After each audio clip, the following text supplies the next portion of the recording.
Welcome to the MacsFuture Weekly Podcast. All Apple talk and no chit-chat.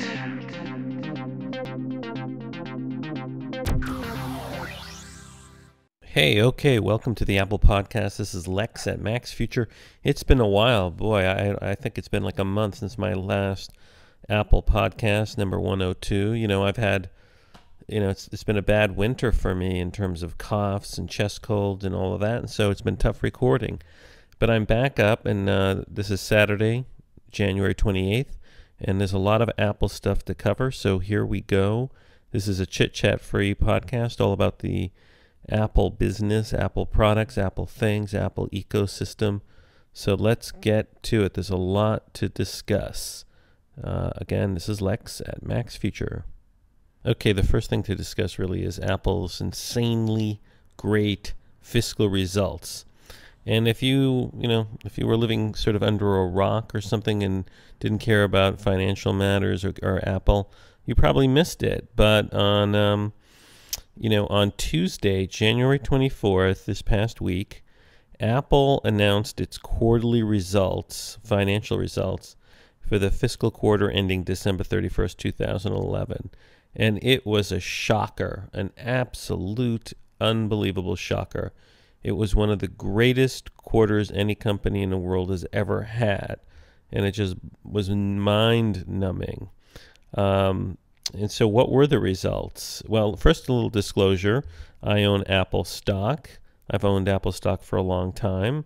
So, don't take this as a recommendation of Apple stock. I'm just reporting news here. So here's what Apple announced. Apple announced that its gross revenue, and that means, if you're not familiar with business, revenue is if you had a store and customers bought something from the store, that's all the money you got from the customers. Not the profit you made, but how much, how many dollars the customers gave you in a month or 3 months. And it's not profit, it's revenue.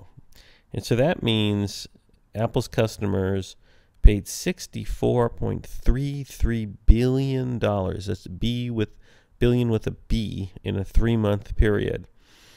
And to give you a sense of how astounding that was, Apple previously had never, ever made more than $30 billion in any fiscal quarter. So Apple's growth, that's what's pretty much amazing here. Apple's a gigantic company by the standards of public companies in terms of capitalization, and revenue and all of that. And Apple just blew it out of the water. Wall Street analysts had expected, something like 38 or 35 or 34 billion dollars. And Apple just astounded everybody by having this incredible success and 46.33 billion in revenue. In terms of profit, in other words, your revenue is how much money comes in, and then you deduct your costs. And profit is what you save. In other words, what goes in the bank, your savings, your earnings. Well, Apple's had $13.06 billion with a profit, which was pretty much, pretty incredible. Okay, so, how much, the Wall Street expected, Apple to have maybe, 10 billion in change in profit. So Apple had much greater profit. And this profit of 13.87 billion was put on top of Apple's massive savings, and Apple now has close to $100 billion in the bank. So to give you a sense of how quickly Apple has grown, even when it's this big, last year in the same quarter, the quarter with Christmas in it, Apple had $26.74 billion dollars of revenue and a profit of $6 billion.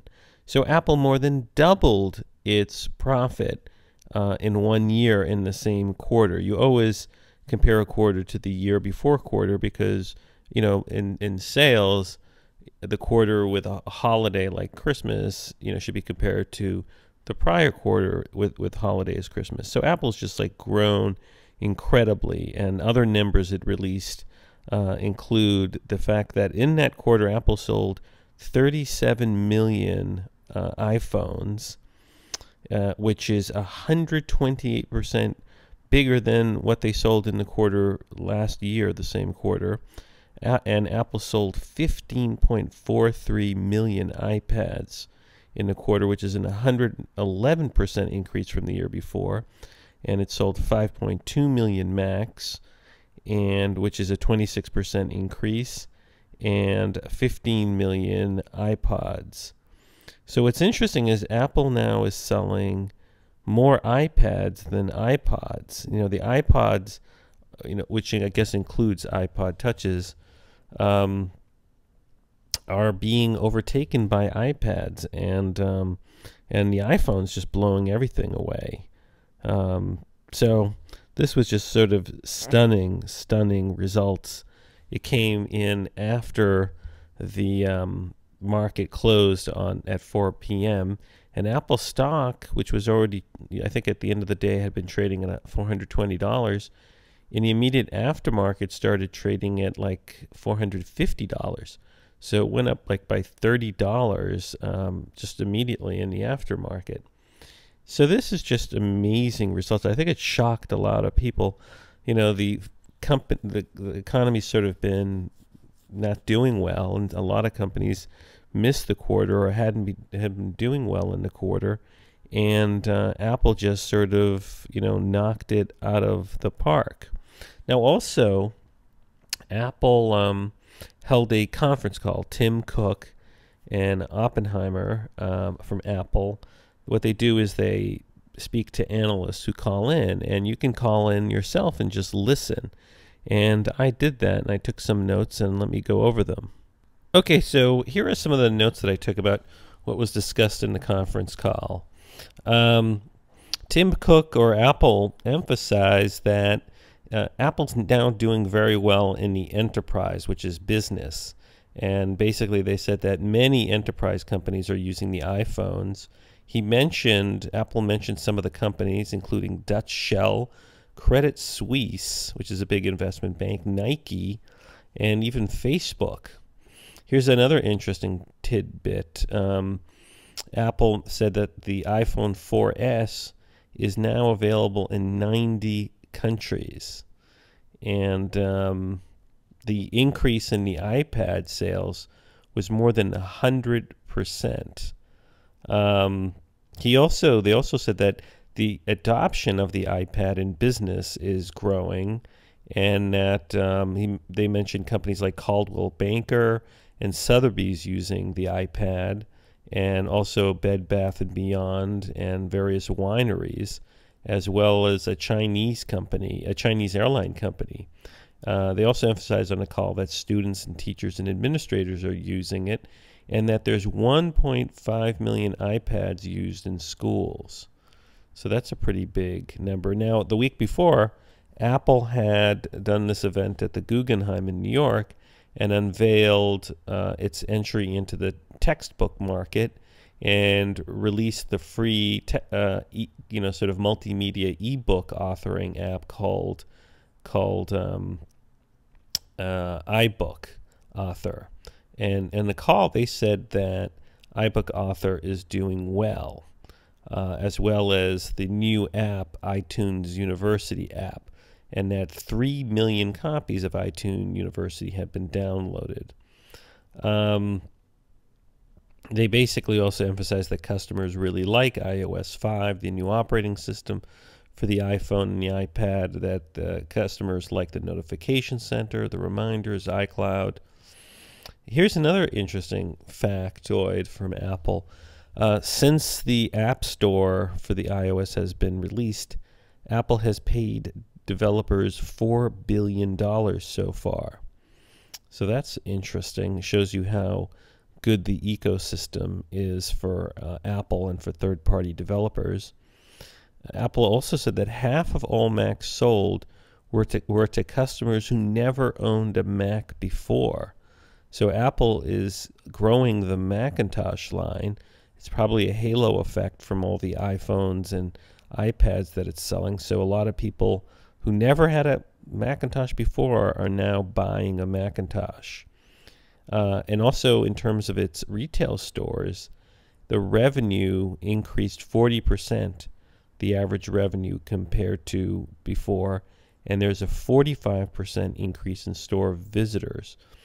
And Apple emphasized that it's making it easier for store visitors to buy goods with their Easy Pay check process system and personal pickup. So then Tim Cook and Peter Oppenheim took questions, and someone asked them about, the momentum of the iPhone and how it's doing. And Tim Cook said something to the effect of, "We are thrilled with 37 million iPhones, 120% growth. The previous record in any quarter of iPhone sales was 20 million. So Apple shattered its previous record. He attributes the iPhone 4S doing well to Siri and the iPhone and the camera. And he also says that Apple attributed the success in the quarter in the sale of iPhones to a, quote, bold bet that they met on demand. In other words, they ramped up the ability to, they made a lot of iPhones betting that a lot of people would buy them. But Tim Cook said that they still were short of supply throughout the quarter. So they still didn't make enough. That's how popular the iPhone was.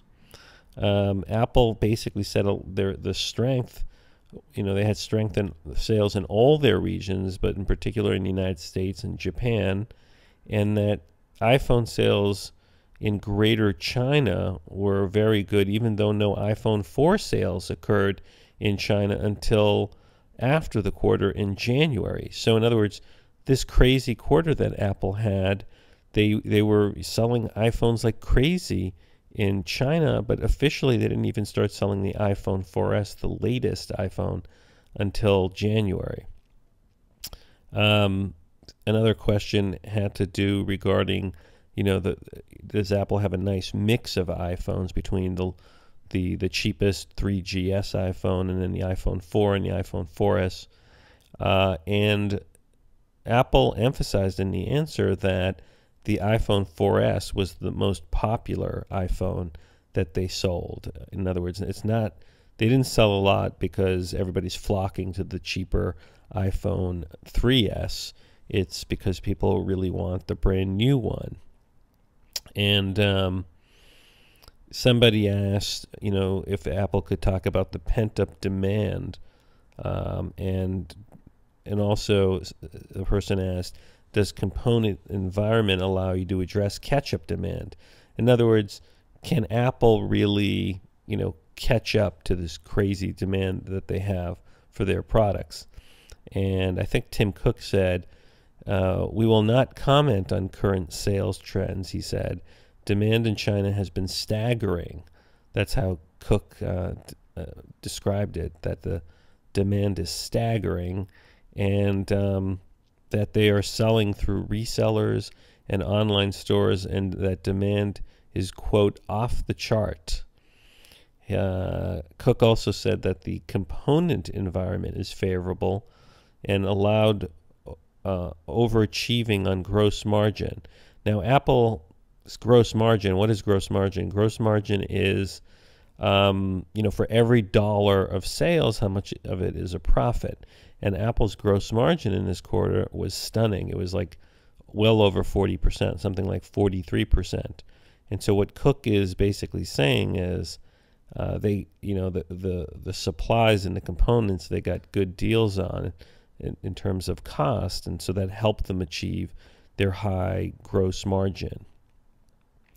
The one exception, Cook said, is that, there's this crisis with hard drives in Thailand because of the flooding. So hard drives are the one area where, there might have been a shortage of hard drives and the cost went up. But he doesn't predict that Apple will have a, quote, material supply issue. Another question, was they discussed at some point how they can't really have this sort of record gross margin and in the future, because this was like a historic gross margin. And I think they basically said that they expect that the gross margin in the coming quarter will be down by 200 basis points. I think 200 basis points is like 2%. So instead of like 43%, it'll be 41%. Someone asked what kind of impact did Amazon have on the iPad sales? And either Tim Cook or Peter Oppenheimer said that they're, quote, happy with 15.4 million iPads being sold in the quarter, and that the ecosystem for the iPad is in a class for itself, and that the iPad has 100,000 apps, and that there's only a few hundred apps available on competitors' tablets, and that he doesn't really consider the competitors' tablets to be in competition, since they have limited function as an e-reader. And so basically, Tim Cook is saying that the Kindle Fire had really no impact. They couldn't see any impact on the iPad sales. And Cook said, quote, that Apple will continue to innovate like crazy, end quote, when it comes to the iPad. So expect, Apple to be very aggressive at making each new iPad model that comes out much, much better than the one before. Another question had to do with what is Apple going to do with all the cash that it has. It has cash like of close to $100 million. And I think Apple's financial officer said that the board is always discussing what to do with cash, and they basically Apple gave a non-answer. Apple didn't say what it's going to do with all this cash. It wouldn't say at all. But Apple's Peter Oppenheimer did emphasize that they're constantly discussing what to do with all the cash. So maybe they'll come up with a plan of what to do with $100 million. They do acquire companies now and then, but they don't really spend a lot of money. They buy like small companies, for $500 million or maybe less than $1 billion. So it's kind of hard to spend $100 billion, particularly when you're making all these profits every quarter and it's growing. So they didn't say what they're going to do with it. What else? So another question had to do, again, with the cash plans. And they said, they weren't really going to discuss what to do, except they're, considering every option. And somebody asked them about the, iCloud, and is it adding value? And I think it was Tim Cook who said that 85 million customers signed up to iCloud, which is, and it was described as an incredible sign-up rate in a few months. And I think Tim Cook said that they're thrilled with it, and that iCloud solved a lot of problems for customers. And they basically said it's a fundamental shift, iCloud. And in terms of the distribution of the iPhone, and I guess they said that there's 130,000 points of sales in the world where the iPhone is sold, and that's a 35% increase, and that Apple added networks, and that in China Unicom is a key partner. Now, China Unicom is the second largest cell phone company carrier in China, and that Apple expects to continue to grow in China. What else? In terms of another question regarding the tablet market, the question had to do with, the iPad growth outpaced expectations. The question was, did Apple benefit from lower cost tablets? Is that also going to help with the MacBook Air?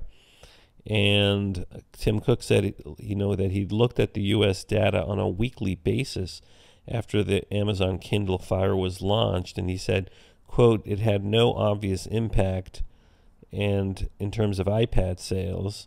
And he said he heard from some customers that theory that it may have helped Apple that the low-cost Kindle Fire came out.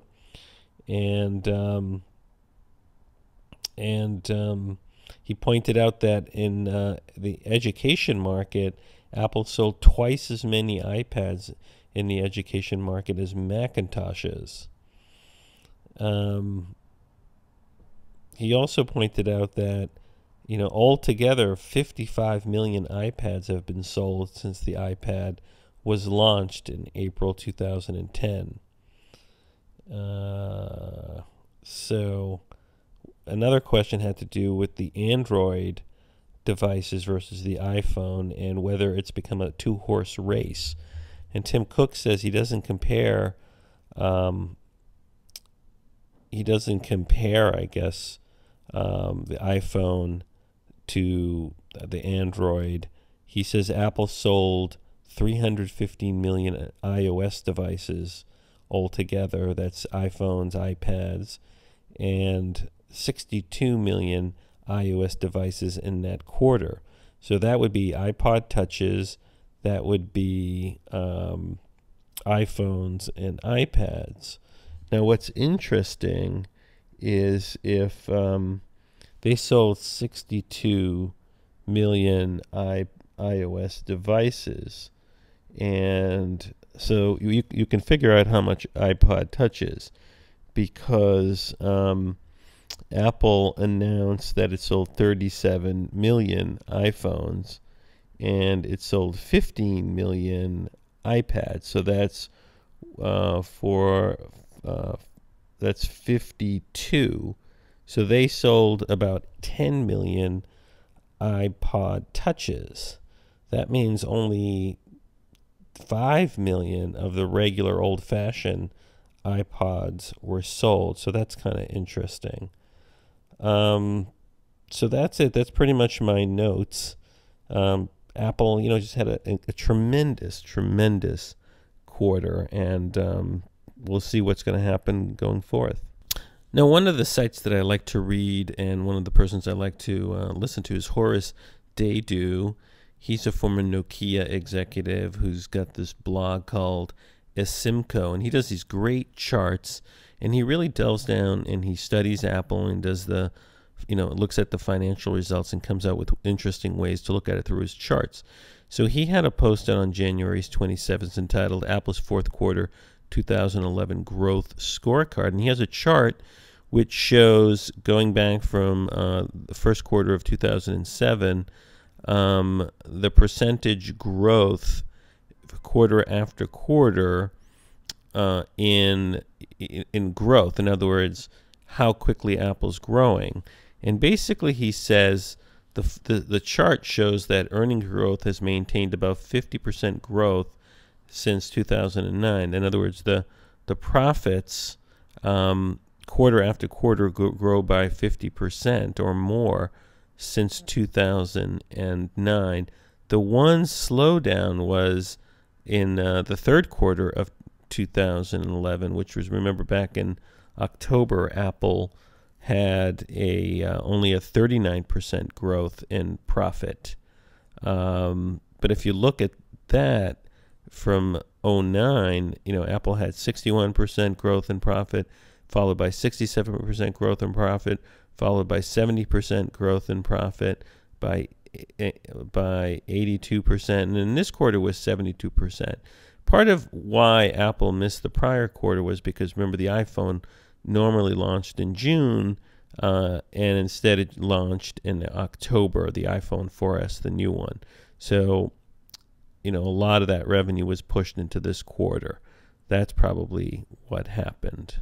Now, shortly after those financial results came out, information came out. I guess one of the research firms, Strategy Analytics, announced on Thursday, January 26th, its survey of the global smartphone market for the fourth quarter of 2011. And as the MacRumors.com website pointed out, Apple was estimated to have retaken the title of the world's largest smartphone vendor.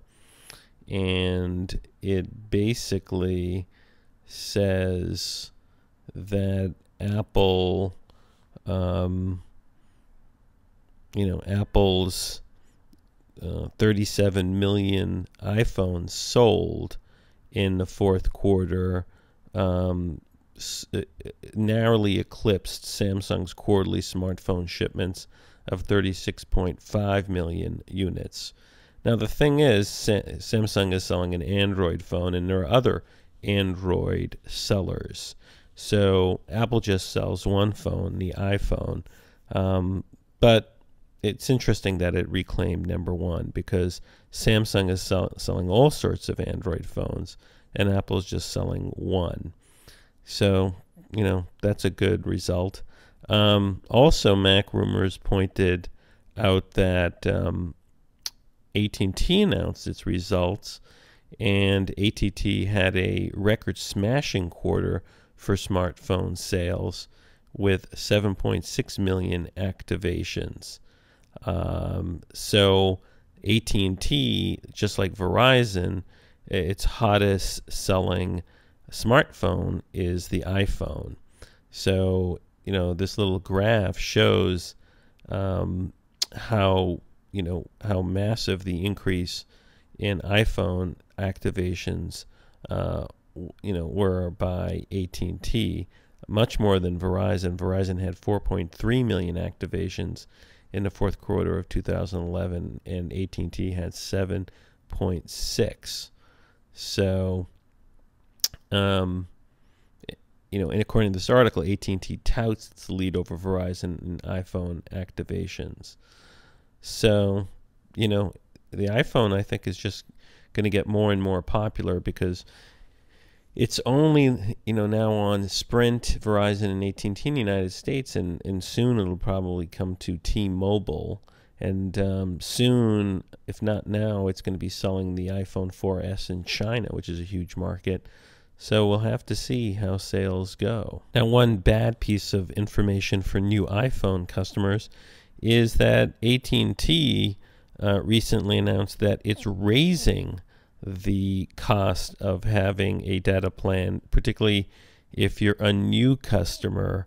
They're hiking. If you were like not using a lot of data before, you could get a plan for just $15 a month, and I forget what it was, like 250 megabytes or something very small.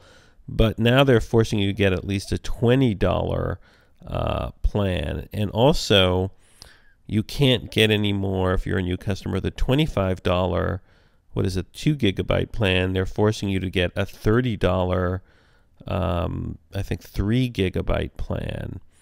And now if you're grandfathered in like I am, I have a $30 a month plan for unlimited data. But the thing is, it's not truly unlimited. And GigaOm had an interesting article on January 26th by Kevin Fitchard. GigaOm.com said AT&T punishes its customers for T-Mobile merger's failure.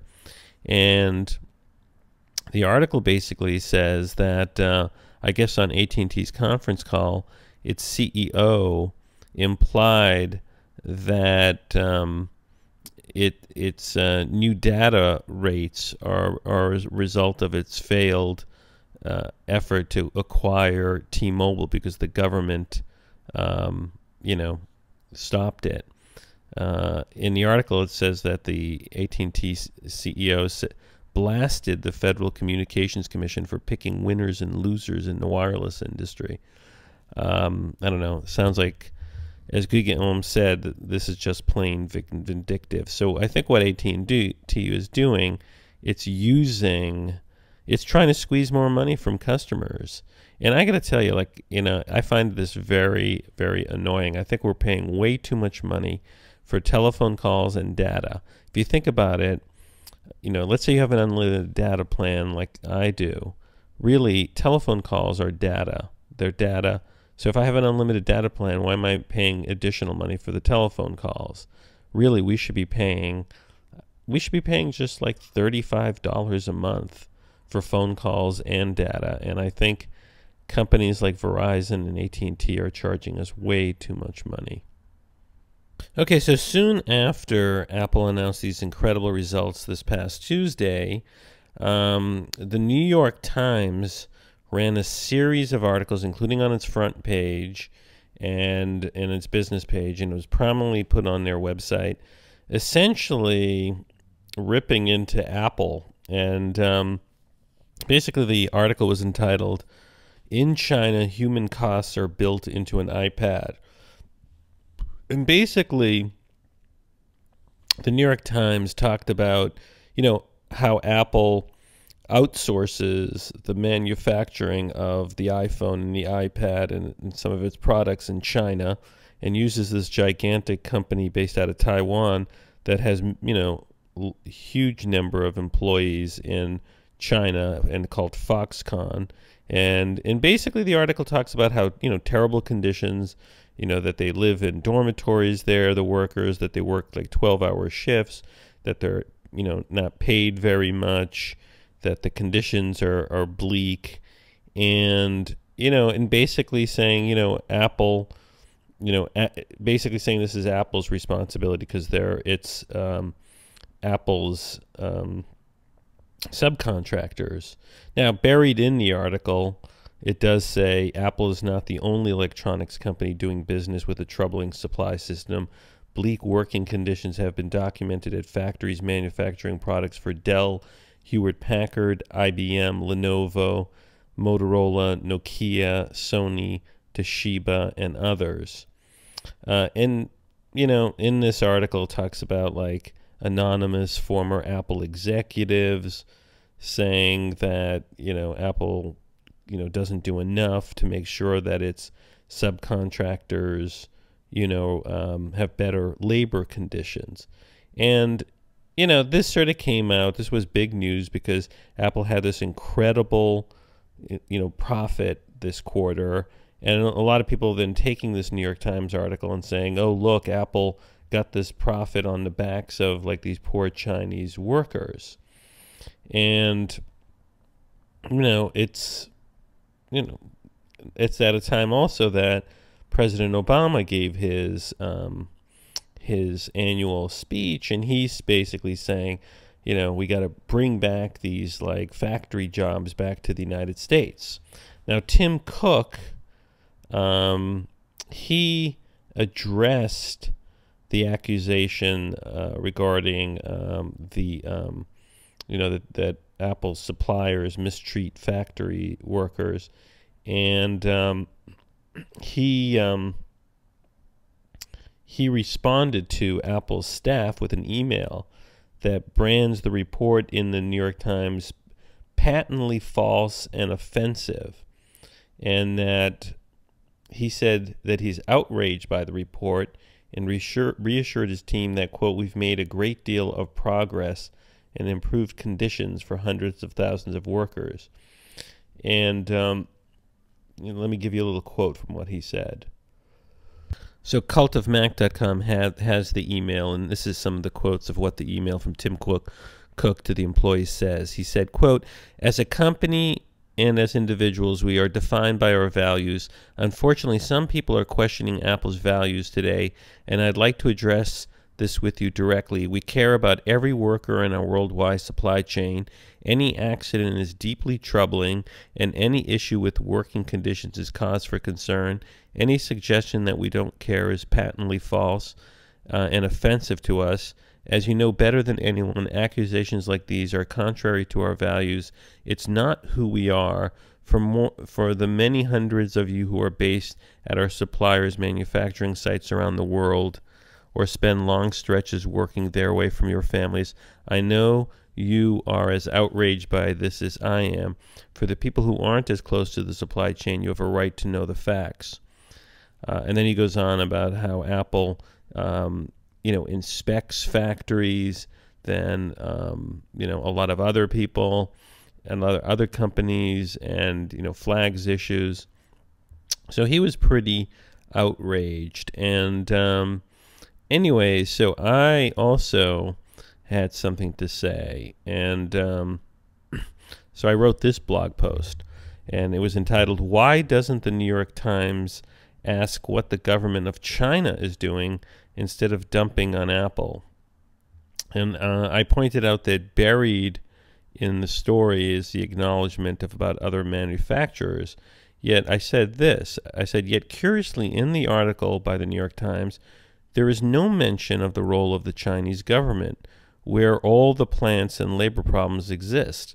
The reporters do absolutely nothing to go to the authorities in China and ask them if there are labor problems in China, such as substandard and abusive labor conditions, and why the government isn't doing anything. Note that the government of China is still controlled by the Chinese Communist Party, and the Communist Party is supposed to be for workers and labor's rights. So how come if there are these labor problems in China, the government of China is allowing it? I'm not saying there is a right and wrong answer, but it strikes me as irresponsible for the New York Times not to at least go to the government authorities in China and ask them what they are doing about these allegations. These stories have been around for a long time, and Apple is doing a better job than other American and foreign companies using subcontractors and factories in China. It's essentially a hit piece on Apple because Apple is in the news with its massive success. The real problem, which the New York Times doesn't even mention, is that the Communist government of China, which is supposed to protect workers' rights, has no interest in bringing Chinese working conditions up to Western labor standards. The probable reason why is that the rest of the country is exceptionally poor. Most people in China still live in incredible poverty in small villages.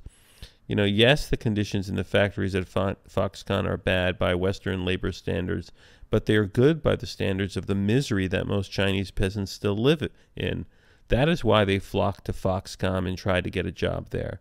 The dorms are there because the workers are relocating far from their villages and families.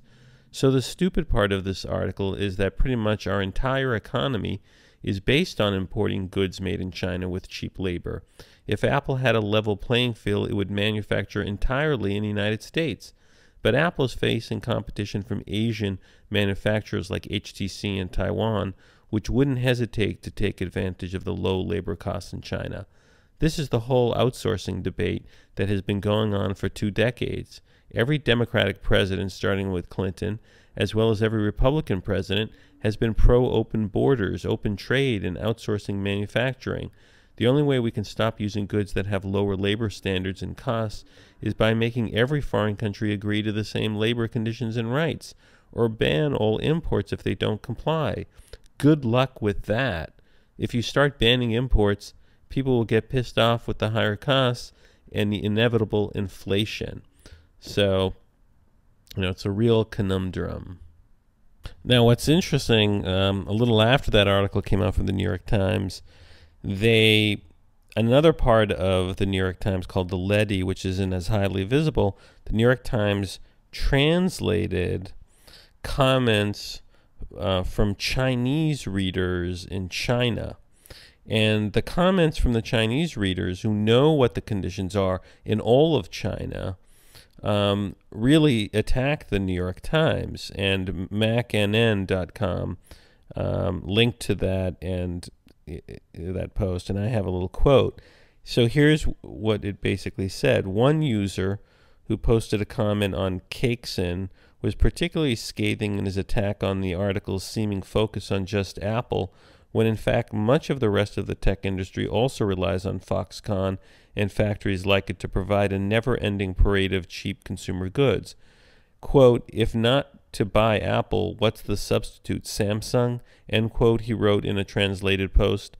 Quote, Samsung workers' income and benefits are even worse than those at Foxconn. Have you ever been to OEM factories for Lenovo and Asus?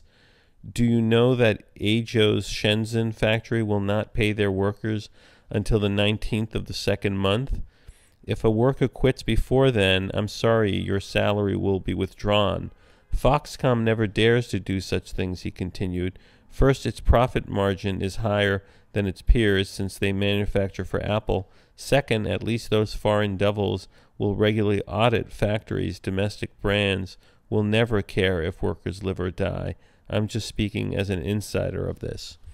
So, I've been a New York Times reader for a long time, but I got to tell you, I'm very disappointed. I think it's very poor reporting. It's highly biased, and it appears to be like a hit job on Apple to get page views and hits. Apple's in the news with these crazy profits, and basically they're saying, oh, look, Apple's this terrible company running, sweatshops in China, and failing to point out pretty much everything we buy in the United States that's electronic, including our light bulbs, are probably made in China. Every television, anything. So, why are we just picking on Apple here? Because it's so successful. Anyways, that's my rant on this subject. Now, one of the things that's made me happy recently is that the people in the Jailbreak community finally figured out a way to jailbreak the iPad 2 and the iPhone 4S. What made it particularly difficult was that the iPhone 4S and the iPad 2 use the A5 chip, and Apple did something with the A5 chip that made it particularly challenging for the jailbreak community to jailbreak those devices.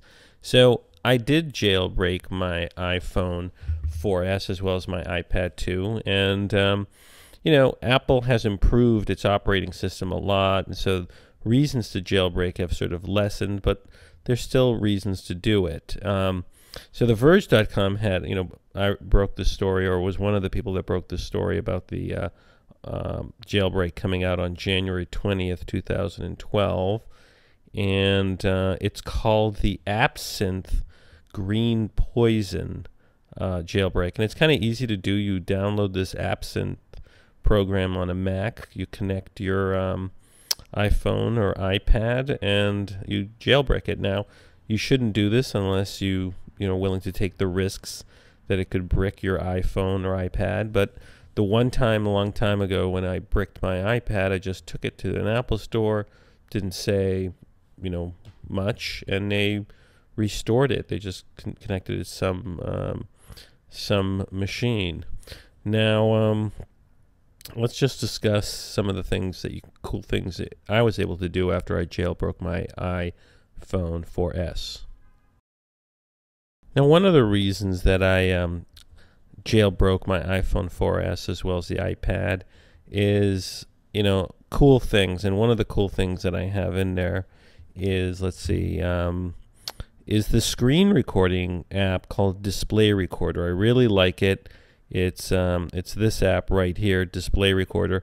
And actually, one of the cool features are that you can, if you're on a common Wi-Fi network with your computer, you can, in a browser, have a live view of everything on your iPhone. And that's what I'm screen recording on my Mac, the live view of my iPad as I'm using it.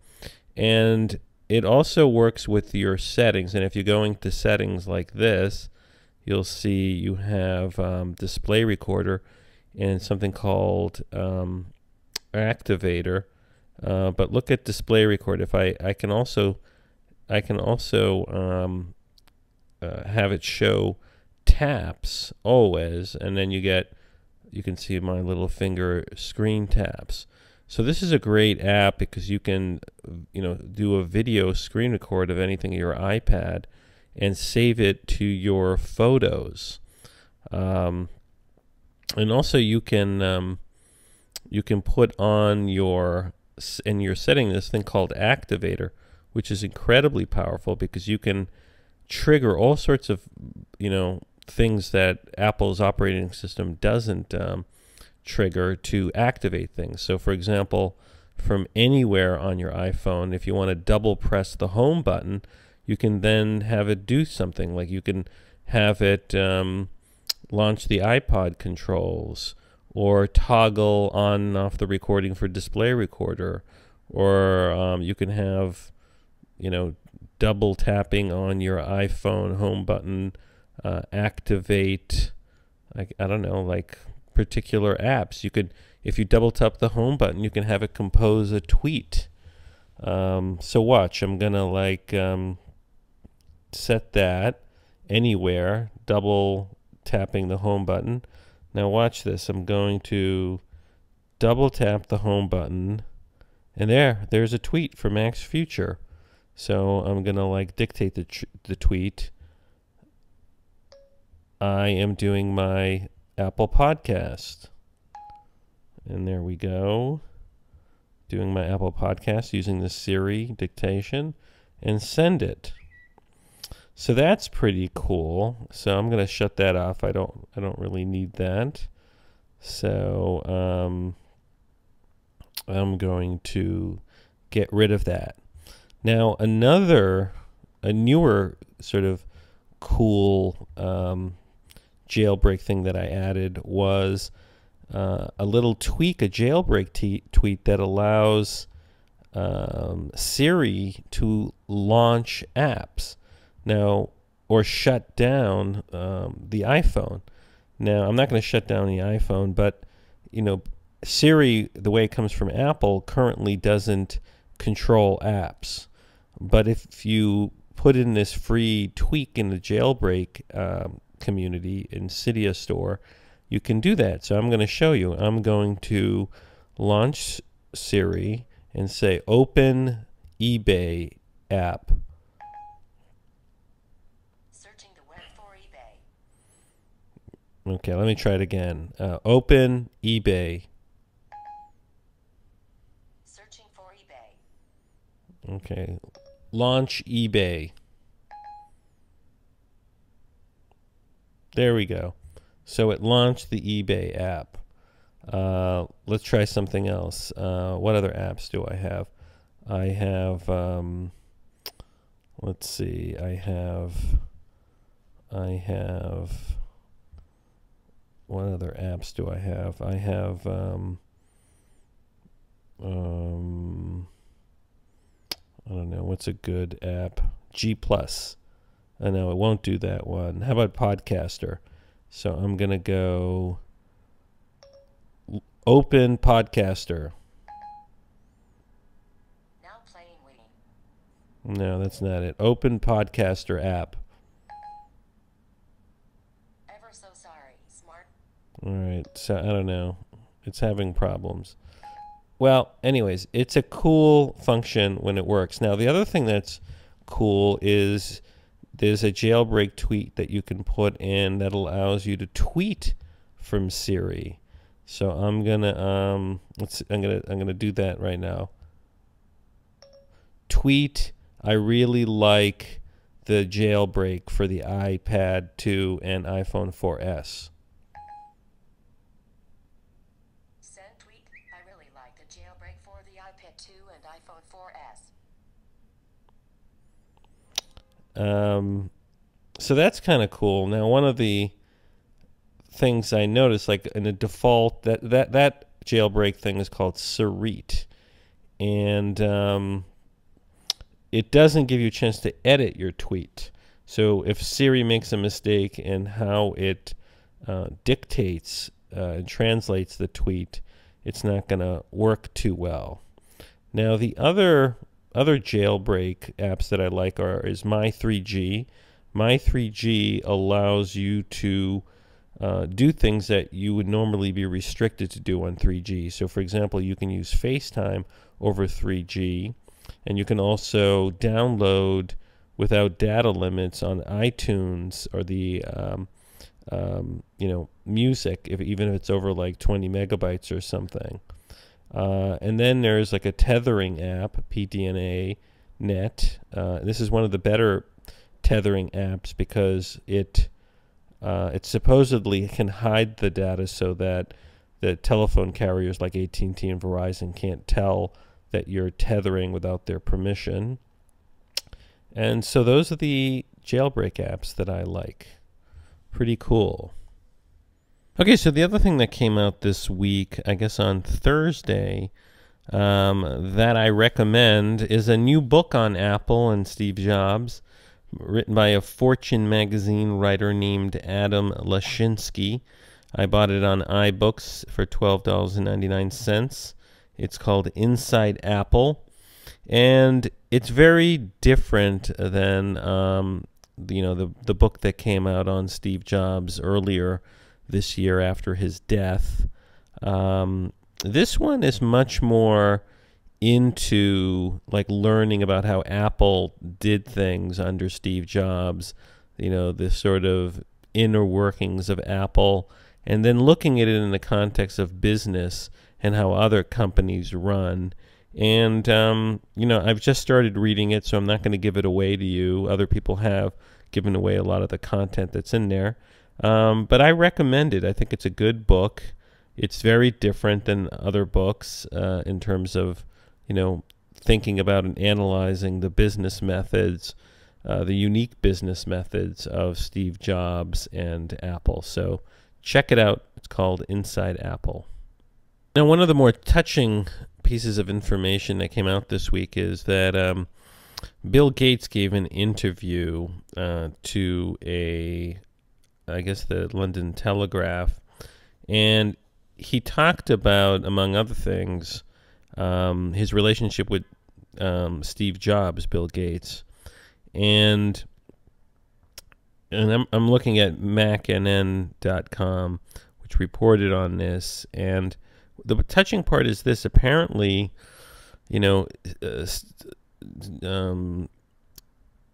Gates talked to Steve Jobs a lot in his final year, and they weren't really competing anymore together because Bill Gates had retired from Microsoft and was focusing on philanthropy.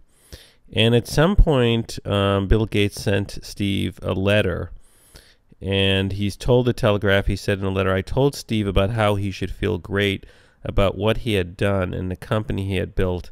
I wrote about his kids, whom I got to know," says Gates. And Gates said that the letter was not a peace gesture. And he said, quote, "There was no peace to make. We were not at war. We made great products, and competition was always a positive thing. There was no cause for forgiveness." And then later on, Jobs' wife, Lorraine called Gates and said something like, "Look, this Walter Isaacson biography really doesn't paint a picture of the mutual respect you had." And she said that Steve Jobs appreciated Bill Gates' letter and kept it by his bed. So that's really nice. I mean, here are these people who are highly competitive. They were both born in the same year. I think it was 1956 or 55. They were rivals, I mean, for a long time, Apple was looking up and, getting dominated by Microsoft, highly competitive. And yet, in some ways they had so much similar to each other, and yet they were so different. So it's very cool that I have a lot of respect for Gates. It shows, how human he was to send such a nice letter to Steve Jobs, and it just gives another perspective on their relationship. Now, one of the crazier posts I saw about Apple this week was from a guy at TechCrunch, Eric Schoenfeld, who argued that Apple should use its $100 billion in savings to buy Hollywood. I thought that was kind of a crazy article, and I understand Apple needs to get content and build up its Apple TV, but you don't buy all of Hollywood. And GigaOm basically came back with an article entitled "Apple to Buy Hollywood, Not a Chance," and it says that Eric Schoenfeld's post or suggestion overlooks a very important facts about Apple and about the economics of today's pay TV business. And and it makes a lot of good points.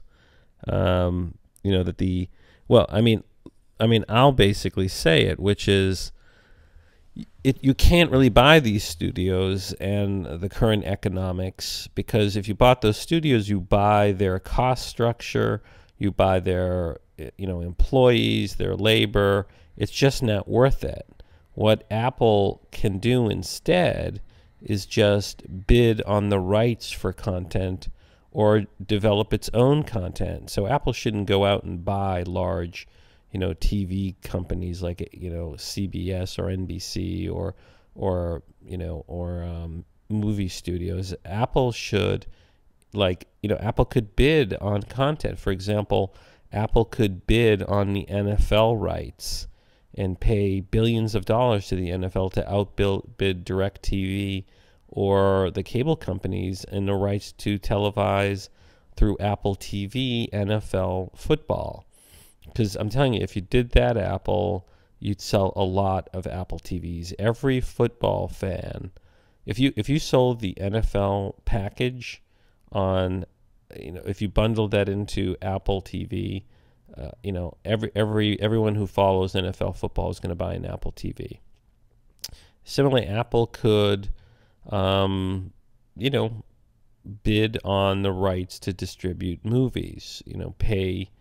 Pay the movie studios for the rights to movies, or Apple could just go out and start buying content and stock it in Apple TV. There's a lot of great movies that are at Sundance that never see the light of day, independent movies, documentary movies. Apple could just write a check and just buy all those documentaries and movies and just put them into Apple TV and either make it as for free as part of a subscription model or sell it. But the concept that Apple would go out and spend tens of billions of dollars buying large studios, I don't think that makes any sense. Now, I mentioned the week before, Apple had this big event at the Guggenheim, and among the things that Apple announced was this new free application for the Mac called iBooks Author, which allows you to create and publish multi-touch books for the iPad.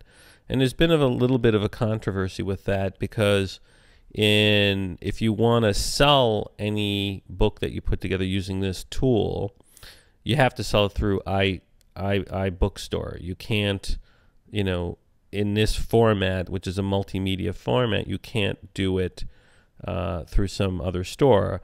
And that's probably because Apple doesn't want to help its competitor, Amazon, and probably also because there aren't other devices that have the hardware that could really run this multimedia new iBook format. So some people are furious. Some people saying Apple's evil because it's not an open format. Well, you don't have to use it. It's similar to Xcode, which is a program that Apple gives away free now to create apps for the Macintosh or the iOS devices. It doesn't create apps for Android. It doesn't create apps for Windows. It only creates apps for Apples, and it's free. So you don't have to use that tool if you don't want to create apps for Apple products. So I think the debate is kind of silly. But I'll tell you, you can, if you want, if it's for free. If you're going to distribute a book for free, Apple lets you distribute it anywhere you want. You could put it on the website. You can email the stuff to people for free. They just don't want you to sell it without going through Apple and Apple getting the cut. But this is going to be, I think it's going to really be a useful tool, because you're going to be able to now make all sorts of interesting multimedia ebooks for the iPad, and it's going to be very easy to do the program, and I'll show you what the program looks like. Let's just launch it. Okay, so this is what the program looks like. Here's an untitled program. Actually, let me close it out. I'm not going to save it. And you're an iBooks Author. It's sort of a cross between Keynote and Pages. And it's designed right now for textbooks, so it gives you 6 templates. Botany, which is basic, astronomy, contemporary, modern type, elementary algebra, classic, earth science, entomology. So let's just click botany. And so you get sort of a pre-formatted format of this multimedia book. So here's the cool thing. You can set the book title. You just drag a picture here. You can edit it like in Keynote with the mask. Look at that. You can go in there, change the title. You've got, again, like many Apple apps, you've got the inspector up on the right, and that can change the layout, the numbering, the object placement, the text, what else? The fills. You can add shapes in. You can have intro media. You can drop a movie or an image in here, and it generates an automatic table of contents and glossary. And you can add like chapters and sections, and it really looks like a book. Now the cool things are there are these widgets, so you can add like a photo gallery in there, a media widget for videos. You can actually, and I tried this, you can drag a Keynote in there, and the Keynote will play in the ebook. You can also, if you know how to use a certain 3D tool, you can put 3D devices, and also you can have an interactive image, and you can use HTML. Now you can't use HTML that goes outside the app, but if you can do interesting HTML stuff, you can drag it in there. Now what's interesting is I've been using the Hype HTML5 tool, so at some point I'm going to experiment with dragging some HTML code from the Hype app. So anyways, look, this, I think this is an incredibly useful tool, and it's easy to preview this stuff in the iPad. You just connect the iPad and then click this preview button, and it transfers the previewed, app ebook to your iPad. So this is a very cool free program, and if you have a Mac and an iPad, you should really download it and play around with this, because even if you're not going to publish stuff, you could do cool stuff like create sort of family book albums, where you tell a story and you show pictures.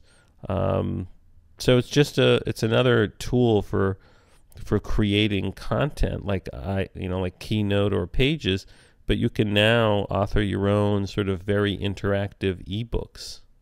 Okay, so now the other thing that was going on this week was Macworld in San Francisco. This was the big Apple-centric trade show. I used to go to it, a long time ago when Apple used to go to it, and it was a lot of fun. I didn't go to Macworld. It's out in San Francisco.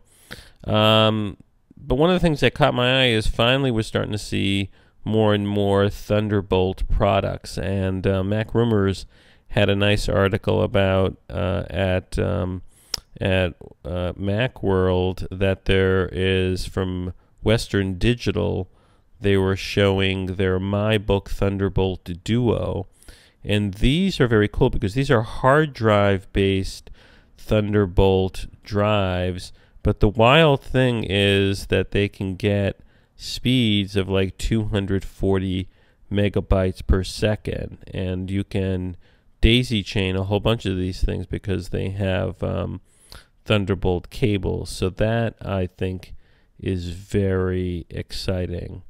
So, and let me go to another story that Cult of Mac had, and here we go. Okay, so this Cult of Mac story was actually great. There's a famous writer. Her name is Susan Orlean. She writes for The New Yorker. Actually, one of her books, The Orchard Thief, was made into a huge movie. And who starred in that? It's Meryl Streep starred in that movie. And she's been married before, but she basically spoke at Macworld, according to Cult of Mac, and she said she converted her husband to Apple technology, And she said that the iPad solved all the problems she had with working and traveling with technology. And she basically said that she wasn't gonna. I think she said she wouldn't have stayed married to her husband if he didn't convert to being a Mac. She said, "Do you want to stay married to him?" She joked, and he did, and so he converted to using a Mac. I guess that's her husband. So she's a big Mac geek and a writer. So I thought that was very cool that she did that. Good for her. Okay, so I thought I'd end on a silly note. Apparently, some company's making a product called the iPoo toilet. It's sort of stylized to look like Apple, it's, if you look at this toilet, I guess it's expensive, but the iPoo toilet looks like an Apple in its design. So, if you're a real crazy Apple fan and you're redoing your house and you're looking for a new toilet, you might want to check out this iPoo toilet. It could be kind of expensive. You can go to the website milosparipovic.com and check it out, the iPoo toilet. Okay, thanks for listening to episode 103 of the Apple Podcast. This is Lex at MacsFuture.com. Today is January 28th, 2012. Remember, this is a chit-chat-free podcast. Any positive feedback, you can give it in the iTunes store or on Blip TV or on YouTube for the video versions, or go to the MacsFuture.com website. Would be greatly appreciated. So I'm back, and this is episode 103. Thanks for listening.